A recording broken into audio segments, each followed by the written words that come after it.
And checking in this Veterans Day, many in the Valley reflecting on the men and women fighting for our freedom right now overseas. Yeah, for some families, though, friends and relatives never make it back from war. And I actually caught up with one football coach in the Valley who's been making an extra effort to remember those paying the ultimate sacrifice for us. His work is lifting up area families who may have nowhere else to turn.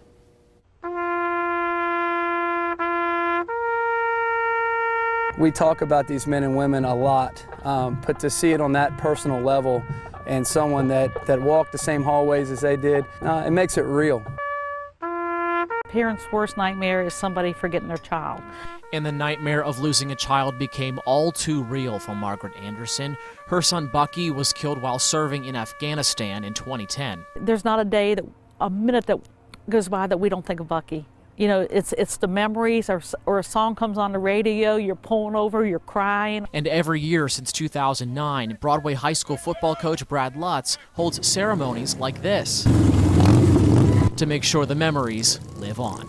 It's been a very rewarding part of my career as a coach, and it's been very rewarding for our football team to be involved in the tribute and to get even closer to the Anderson family. Coach Lutz lost a friend of his own to the war, Clarence Adams. He works to keep his memory alive too.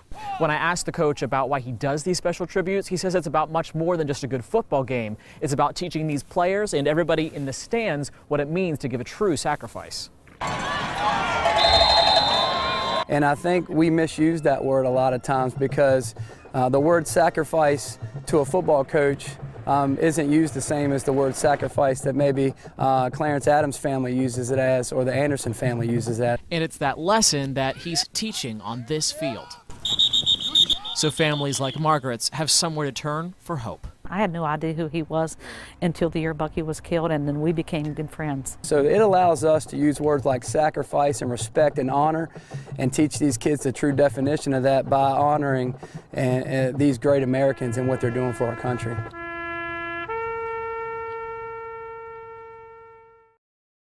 Right in the feelers, Channing. Right in the feelers. Yeah, that game actually happened last Friday night, so it was really cool to see the whole community come together and a lot of good stuff going on. And I actually just posted the full interview with Margaret about her son and the relationship with the coach with this story. You can check that out on your smartphone, tablet, or computer on our web channel at WHSV.com.